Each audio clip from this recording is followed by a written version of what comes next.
তুমি তো বলছিলা নানার বাড়ি বেড়াইবার যাইবারে বাবা, আজকে তো তুমি নানার বাড়ি বেড়াইবার যাইতেছো না রে বাবা। এই কথা বলার পর মেয়ে গর্ত করা শেষ। এইবার মেয়েটা ওই বাবা উপরে উঠে গেল, মেয়েটারে একটা ধাক্কা মারিয়া যখন ওই কুপুরির ভিতরে ফালাইয়া দিল, এইবারে মেয়েটা ডাক দিয়ে কই বাবা গো, তুমি আমারে বুঝছি, তুমি আমারে মাইরা ফালাবারে বাবা। ও বাবা তুমি আমারে মাইরো না, তোমার ঘরে আর কোনোদিন যাইবো না রে বাবা, আর কোনোদিন তোমার ঘরে যাইয়া বাবা বইলা ডাকবো না, আমার মায়ের মা কইয়া ডাকবো না। ও বাবা তারপর আন্দা কবর দিও না রে বাবা। এই কথা বলার পর ওই নিষ্ঠুরের মনের ভিতরে এখনো মায়া হয় নাই। ওই নিষ্ঠুর যখন মাটি দিতেছে বলতেছে বাবা, আমার মা যদি জিজ্ঞাসা করে আমার কথা কি জবাব দিবা? তুমি আমার মায়ের সাথে কোনো রাগ করবা না রে বাবা, আমার মায়ের বলবা মেয়ে জানি কোথায় হারিয়ে গেছে। আমার মারে যদি বলো আমার এই কূপের ভিতরে ফালাই গেছো, আমার মা সহ্য করতে পারবে না, আমার মা রাস্তার পাগল হয়ে যাবে রে। ও বাবা তুমি আমার লাগে আমার মাইরো না রে বাবা, তোমার বাড়িতে যাইয়া বাবা কইয়া ডাক দিব না, আমার মায়ের মা কইয়ার ডাকবো না, আমার জানটা ভিক্ষা দাও। তারপরে নিষ্ঠুরের মনে কোনো মায়া লাগে নাই। এরপরে ওই কবর দেওয়ার পর ওই সাহাবী এই ঘটনাটা আমার নবীর কাছে বর্ণনা করে। আমার হাদিসের ভিতরে আসছেন আমার নবী ওই দিন যে পরিমাণে কান্না করছে, দাহিয়া কালবিরা তুই কি করলি, তুই এইরকম একটা জঘন্য কাজ করলি রে। ওই সাহাবী কান্না করে আর কয়ে পয়গম্বর আল্লাহ কি আমার এরপরও মাফ করবে নাকি? নবী ডাক দেয়া কয়ে সাহাবী, আমার মাওলা তো রহমান, আমার মাওলা তো দয়ার, আমার মাওলা বলছে আমি তো রহমানুর রহিম, আমি আল্লাহ রহমান। ও বান্দা তুই যদি 1000 গুনাহ করো, পাহাড় পরিমাণ যদি গুনাহ করো, তুই তাহাজ্জুদের নামাজ পড়িয়া আমি আল্লাহর কাছে তওবা করবি, আমি আল্লাহ তোর গুনাহগুলো মাফ করে দিব। কিফিল বাদশা ছিল, জালিম বাদশা। এক মহিলা, দিনদার মহিলা ছিল, অসহায় অভাবী। ওই মহিলা ওই বাদশার কাছে, জালিম বাদশার কাছে এক পর্যায়ে যে বলো, বাদশা আমার 1000 টাকা হাওলাত দাও, কর্জ দাও, আমি আবার তোমাকে দিয়া দিব, আমার ছোট ছোট সন্তানগুলো না খায়া রইছে। এই কথা বলার পর ওই বাদশা কিফিল ডাক দেয়া কয়, ওই জালেম ডাক দেয়া কয়, ও মহিলা আমি নিজেই তো অসহায়, তোমাদেরকে দান করতে পারবো না, তোমাকে টাকা দিতে পারবো না, কর্জ দিতে পারবো না। এই কথা বলার পর ওই মহিলা এবার বলতেছে না কিফিল দাও। এবার মহিলাকে কিফিল যখন না দিয়া টাকা ফিরা দিছে, এরপরে কিফিল তাকাইয়া দেখে, ওই মহিলার চেহারার দিকে তাকাইয়া দেখে এত সুন্দরী, এত রমণী, ওই জালেম বাদশা কিফিল পাগল হয়ে গেছে। এই কথা বলার এইপরে ওই কিফিল ডাক মহিলা, তোমাকে একটা প্রস্তাব দিব, যদি এই প্রস্তাবে রাজি হয়ে যাও তাহলে তোমাকে 1000 টাকা দিব। মহিলা বলতেছে, ও জালেম বাদশাহ, ও বাদশাহ কি জবাব, কি প্রশ্ন করবেন বলেন? বলতেছে, মহিলা তোমার কাছে আমার একটা আবদার, তুমি আমার সাথে 1 রাত কাটাইবা, মেলামেশা করবা, তাহলে আমি তোমারে 1000 টাকা ঋণে 1000 টাকা দিব, ওই টাকা আবার আমাকে রিটার্ন দেওয়া লাগবে না। ওই মহিলা এবার চিন্তা করতেছে, ওদিকে তো আমার সন্তানগুলো না খাইয়া রইছে, মারা যাইবে পালা, এদিকে তো কিফিলও টাকা দিতে চায় না, কি করব? এই সময় তো জান বাঁচানো ফরজ, তাহলে আমি রাজি হয়ে যাই। এরে আল্লাহর বান্দারা, ওই মহিলা এক সময় রাজি হয়ে ওই কিফিলকে বলতেছে, হ্যাঁ আমি তোমার প্রস্তাবে রাজি। এবার কিফিল একটা অন্ধকার রুমের ভিতরে নিয়ে গেল। নিয়ে যাওয়ার পরে কিফিল বলতেছে, এবার মহিলারে বসাইয়া খাটের উপরে কিফিল কাছে বইসা রইছে। দেখিতেছে কিফিল তাকায়া দেখে ওই সুন্দরী মহিলার চোখ দিয়া পানি পড়তেছে। কিফিল ডাক দিয়া কয়, ও মহিলা, তুমি তো রাজি হইলা, আমি তো তোমারে জোর কইরা নি নাই, তুমি কেন কান্না করো? মহিলা ডাক দিয়া কয়, কিফিল রে, এই যে আমি জীবনে গুনাহ করি নাই। ও কিফিল শোন, আজ যদি আমি গুনাহ করি, দুনিয়ার কেউ দেখলো না, দুনিয়ার কেউ দেখে নাই, কিন্তু আমার মালিক তো আছে। আমারে যেই আল্লাহ বানাইছে, তোমারে যেই আল্লাহ বানাইছে, ও কিফিল, ওই মালিক কোথায়? ওই মালিক তো দেখতেছে, ওই মালিকের ভয় আমি কান্না করতেছি রে। এই কথা বলার পরে এবার কিফিল বলতেছে, ও মহিলা, আজ থেকে খাঁটি তওবা করলাম, আমি আর গুনাহ করব না, আমি আর গুনাহ করব না, আর আমি জালিমগিরি করব না, মানুষের উপর অত্যাচার করব না, আমি আল্লাহ তাআলার কাছে খাঁটি তওবা করে নিলাম। এই কথা বলার পর ওই মহিলার বলতে যায়, মহিলা তুমি যাও, টাকা নিয়ে যাও। এই টাকা দেওয়ার পর যখন রাত্র হয়ে গেল, আল্লাহর কি খেলা, রাত্রিবেলা ওই জালিম বাদশা কিফিল দুনিয়া থেকে বিদায়। ওই মহিলা এবার যখন কিফিল চলে গেল, যাওয়ার পরে এলাকার মানুষ যখন খবর পাইল জালেম বাদশা মারা গেছে, কেউ কেউ মারা গেলে কয়, হারে দেখছো লোকটা অনেক ভালো ছিল। আবার এমন এমন মানুষ মারা গেলে কয়, আলহামদুলিল্লাহ, শুকরিয়া, ভালো হইছে, জালেম গেছে, এলাকাটা ভালো থাকবে, দুর্নীতি মুক্ত থাকবে, চাঁদাবাজ মুক্ত থাকবে, সন্ত্রাস মুক্ত থাকবে, ধর্ষণ মুক্ত থাকবে। এই কথা বলে এইবার জালেম, ওই যখন জালেম মারা গেছে, মানুষগুলো একবার না একবার দেখতে যায়, কয় দেখে আসি জালিমের কি অবস্থা। এইবারে আল্লাহ তাআলা বলতেছে, আল্লাহ তাআলার কাছে তওবা করছে, আল্লাহ মাফ করে দিছে। আল্লাহ ওই জালেম ওই কিফিলের ঘরের চৌকাঠের সাথে লিখে দিছে, ও দুনিয়ার মানুষ শোনো, তোমরা আমার এই বন্ধুরে জালিম বলবা না। এই লোকটা, এই যে জালিম যারে বলতেছো, ও তোমাদেরকে, তোমরা দেখতেছো জালেম, এই গতকাল রাতে তওবা করে আমি আল্লাহর প্রিয় বান্দা হয়ে গেছে। সুবহানাল্লাহ। এবার আল্লাহ তাআলার এই কথা লেখার পর মানুষগুলো দেখতেছে চৌকাঠের সাথে এই লেখাটা। আল্লাহ তাআলার কি পরীক্ষা, আল্লাহ তাআলার কি খেলা, বোঝানো যায় না রে মানুষ, বোঝো না। আজ আমরা তো গুনাহ করতেছি রে ভাই, দিনের পর দিন যায় গুনাহ করে, কিন্তু তওবা করি না।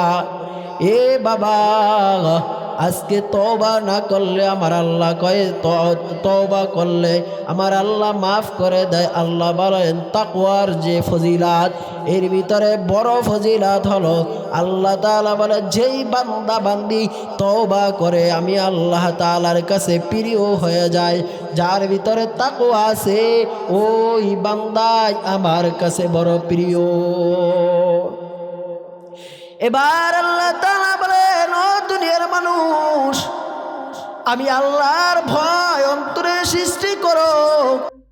নবীজির জামানায় এক সাহাবী ছিল, এমন গুনাহ নাই যে করে নাই, এমন বড় একটা গুনাহ করছে। তার একটা কন্যা সন্তান, স্ত্রী গর্ভবতী অবস্থায় বলছিল ওই সাহাবী, ও স্ত্রী রে, আমার তোমার গর্ভে যদি ছেলে সন্তান হয় তাহলে জীবিত রাখবো, আর যদি মেয়ে কন্যা হয় তাহলে তাকে আমি জীবিত কবর দিয়া দুনিয়া থেকে বিদায় করে দিব, নাউজুবিল্লাহ। আল্লাহ তাআলার ওই বান্দা ফিরে আল্লাহ তাআলার ওই বান্দা সাহাবী যখন সাহাবীর স্ত্রীর কন্যা সন্তান হইল, 1 মাস 2 মাস বছর হয়ে গেল, ওই সাহাবী তো ঘুমায় না, কবে দুনিয়া থেকে বিদায় করে দিবে। আমাদের দুনিয়ার ভিতরে এখন তো আছে কয় আল্লাহ তাআলার এখন বলে যে স্ত্রী তোমার গর্ভে যদি আল্লাহ ছেলে না দেয় তোমার এসব তালাক দিয়ে দিব। আল্লাহ অনেকে আছে কয় মেয়ে না দিলে তালাক দিয়ে দিব। বাবা মেয়ে তো ছেলে মেয়ে দেওয়ার মালিক আল্লাহ, কাউরে দেয় 5টা, কাউরে দেয় 1টা, আবার কাউরে 1টাও দেয় না। এই কথা বলার পর ওই সাহাবী একদিন সন্ধ্যা বেলা যখন একদিন আসরের সময় বলতে যায়, বিবি আমার কন্যা সন্তান ফুটফুটে সন্তান সুন্দরী এই রমণী এই সন্তানটারে সুন্দর জামা পরাইয়া দাও। আমি এই সন্তানকে নিয়ে ঘুরতে যাব। এই কথা বলার বইলা বাড়ি থেকে বের করিয়া নিতেছে। মেয়ে ডাক দেয়া কয় আব্বু রে কোথায় নিয়ে যাও, কোথায় নিয়ে যাও? ওই মেয়ের জবাবে বাবা ডাক দেয়া বলে ও আমার মেয়েরে আমি তোমারে নিয়ে যাইতেছি তোমার নানার বাড়ি বেড়াইতে যাই। এই কথা বলার পরে যাইতেছে পাহাড়ি এলাকায় যাইতেছে, পাহাড় দিয়া যাইতেছে। এবার মেয়ে ডাক দিয়া কয় বাবা আমার নানা বাড়ি তো এই রাস্তায় না। বলতেছে এই মা তুমি আসলা কালকে দুনিয়ায়, আর আমি তো অনেক আগ থেকে তোমার নানা বাড়ি তুমি আমার চেয়ে তুমি রাস্তা বেশি চেনো নাকি? বলতেছে এই রাস্তা দিয়েও যাইতেছে, পাহাড়ির ভিতরে যাইয়া একটা গর্ত করতেছে। মেয়েরা বাবার কষ্ট সহ্য করতে পারে না, মেয়েরা বাবার কষ্ট সহ্য করতে পারে না। ওই মেয়ে দেখতেছে যখন বাবা এই গর্ত করতে করতে বাবার ঘাম পড়তেছে, মেয়েটা তার জামার ওড়না দিয়া তার গার ওড়না দিয়া ঘামটা বসতেছে। ওই ঘাম যখন মুছতেছে তখনও বুঝতে পারে নাই মেয়েটা তারে জিন্দা কবর দিবে। বলতেছো বাবা এত কষ্ট করার দরকার নাই, বাড়িতে চলো বাবা। তুমি তো বলছিলা নানার বাড়ি বেড়াইবার যাইবারে বাবা, আজকে তো তুমি নানার বাড়ি বেড়াইবার যাইতেছো না রে বাবা। এই কথা বলার পর মেয়ে গর্ত করা শেষ। এইবার মেয়েটা ওই বাবা উপরে উঠে গেল, মেয়েটারে একটা ধাক্কা মারিয়া যখন ওই কুপুরির ভিতরে ফালাইয়া দিল। এইবারে মেয়েটা ডাক দিয়ে কই বাবা গো তুমি আমারে বুঝছি, তুমি আমারে বাইরে ফালাবারে বাবা। ও বাবা তুমি আমারে মাইরো না, তোমার ঘরে আর কোনোদিন যাইব না রে বাবা, আর কোনোদিন তোমার ঘরে যাইয়া বাবা বইলা ডাকবো না, আমার মায়ের মা কইয়া ডাকবো না। ও বাবা তারপর আমার যাতা মারাম্মা জান্দা কবর দিও না রে বাবা। এই কথা বলার পর ওই নিষ্ঠুরের মনের ভিতরে এখনো মায়া হয় নাই। ওই নিষ্ঠুর যখন মাটি দিতেছে বলতেছে বাবা আমার মা যদি জিজ্ঞাসা করে আমার কথা কি জবাব দিবা? তুমি আমার মায়ের সাথে কোনো রাগ করবা না রে বাবা, আমার মায়ের বলবা মেয়ে জানি কোথায় হারিয়ে গেছে। আমার মার যদি বলো আমার এই কূপের ভিতরে ফালাই গেছো, আমার মা সহ্য করতে পারবে না, আমার মা রাস্তার পাগল হয়ে যাবে রে।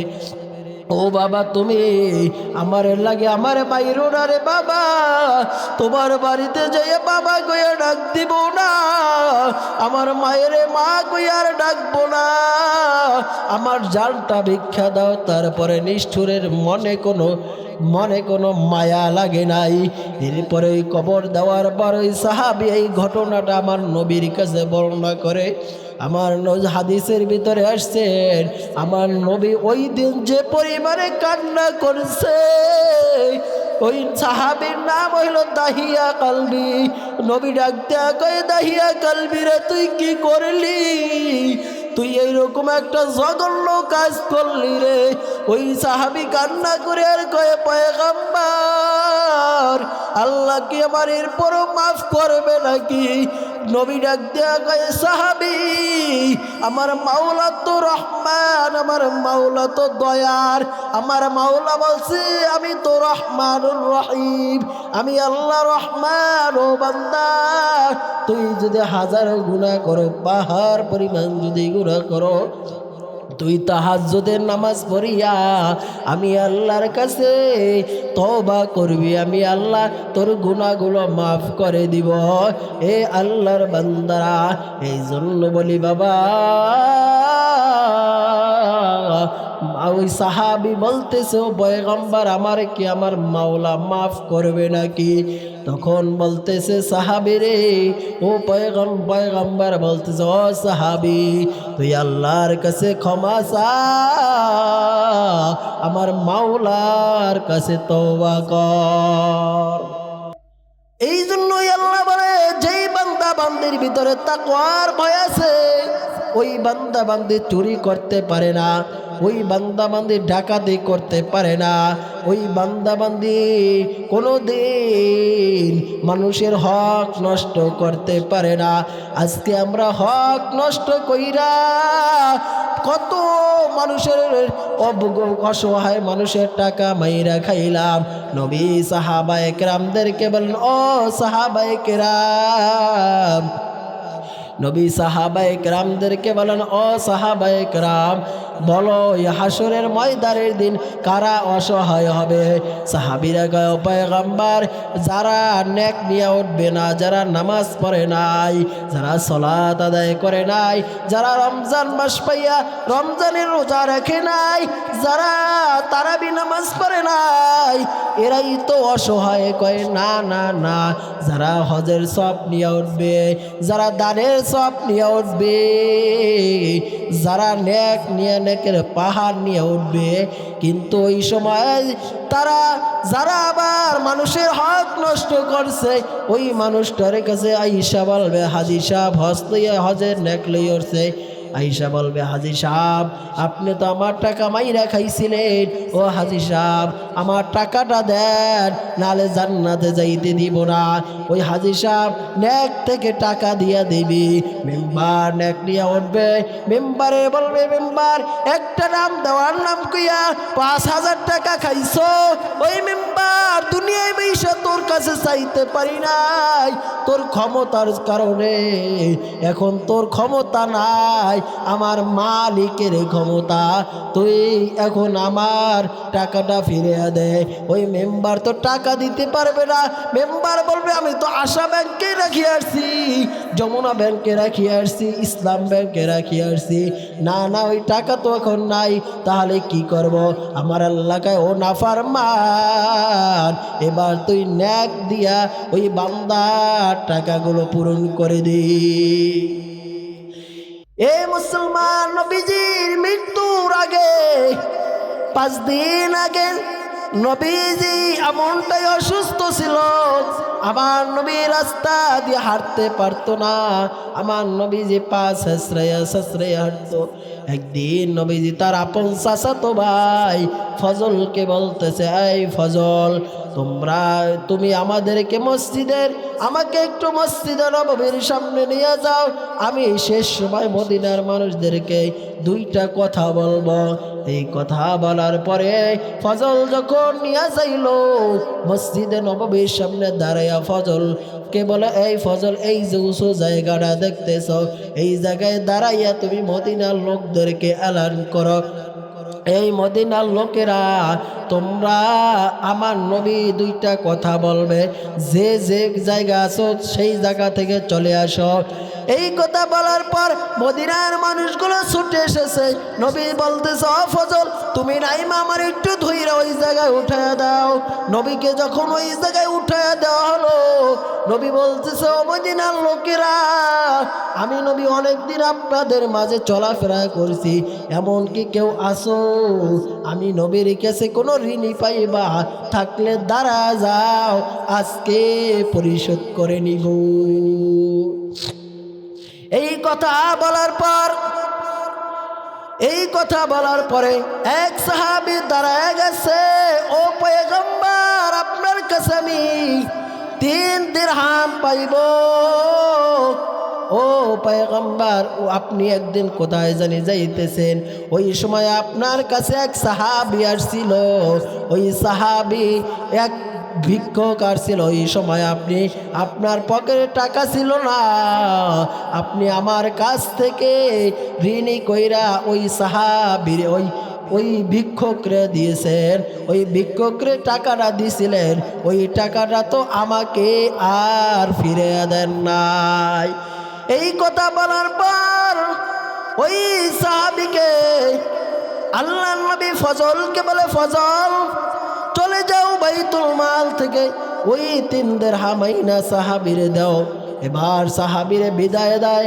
আবার নবী ডাক দেয়া কয়, ও মদিনার লোকেরা, এমন কি কেউ আসো আমার হাতের দ্বারা, আমার পায়ের দ্বারা আমার অজান্তে কোনো আঘাত পেয়েছো থাকলে দাঁড়া যাও, সেই আঘাতের বদলা নিয়ে যাও।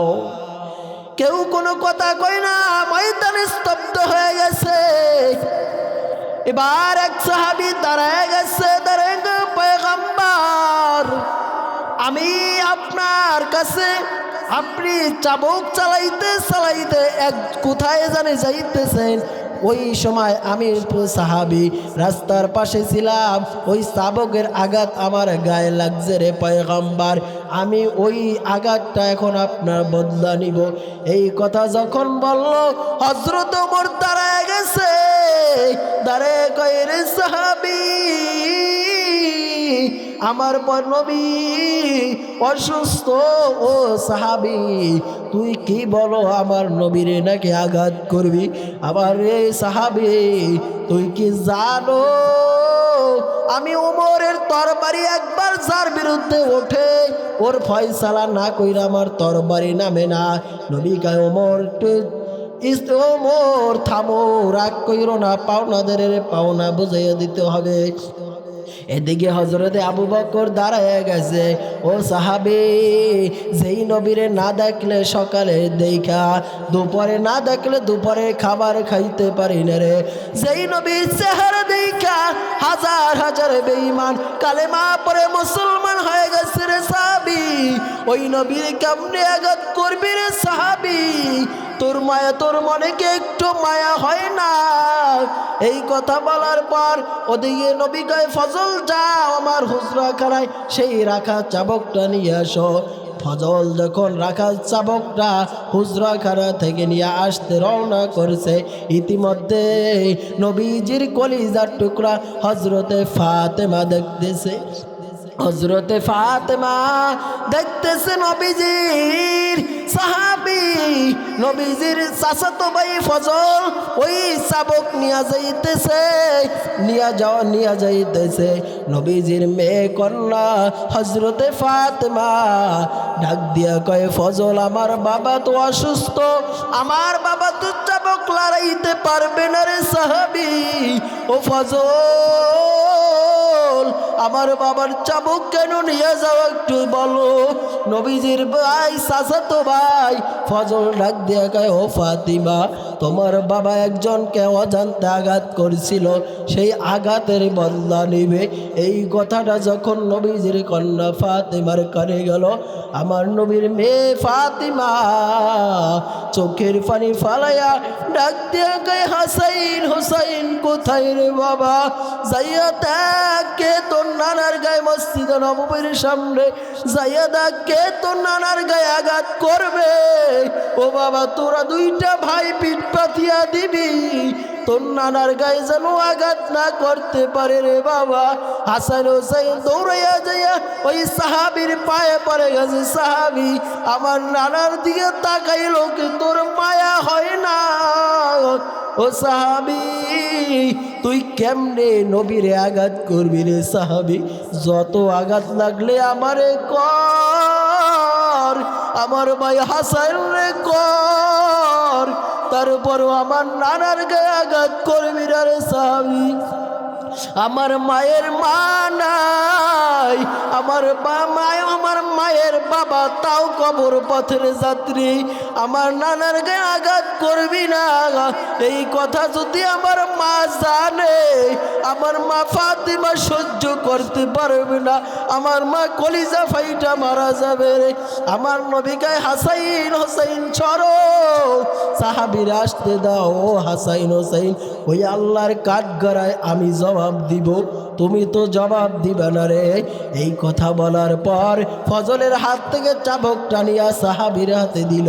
নেও দেওয়ার পরে ওই সাহাবী চাবক নিয়ে পিছনে গেল, যাইয়ে বলতেছে পয়গম্বর আপনি যখন আমার আঘাত করছিলেন ওই সময় আমার গায়ে কোনো পোশাক ছিল না, আপনার গায়ে পোশাক দেখা যায়, পোশাকটা সরাইয়া দেন, আমি আপনার উলঙ্গ শরীরে আঘাত করব।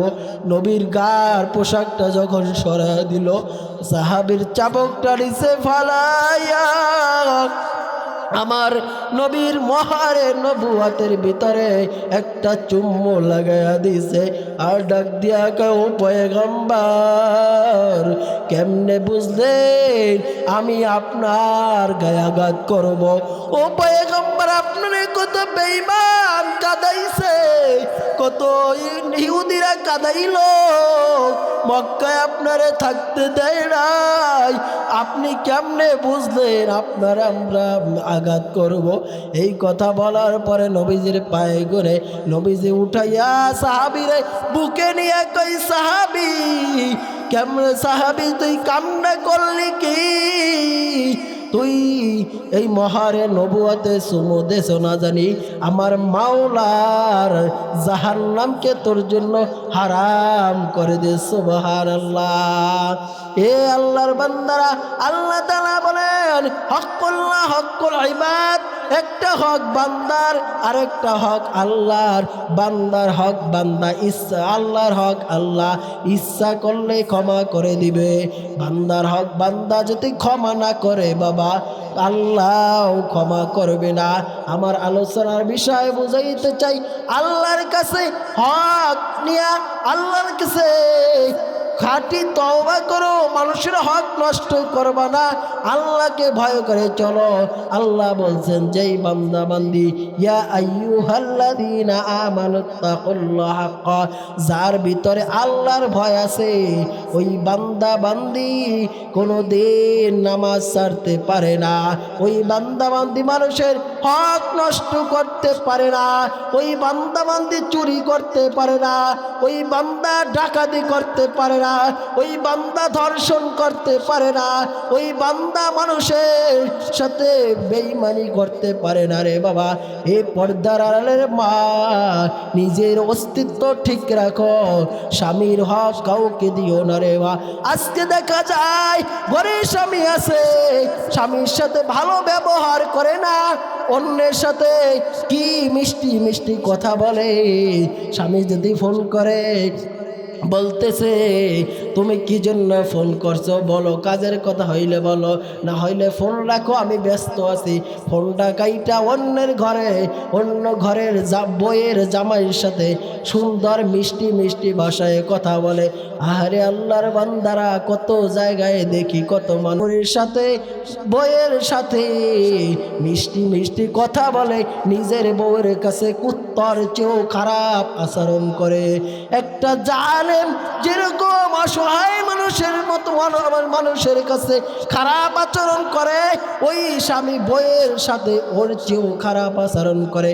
অথচ ওই স্বামী যখন বাহিরে নামে অন্য বউয়ের সাথে ভালো কইরা মধুর আলাপ করে, অথচ নিজের স্ত্রীকে নিয়ে পার্কেও যায় না, কোথাও ঘুরতে যায় না, ঘোরার কি ইচ্ছা নাই, ঘুরতে যায় না।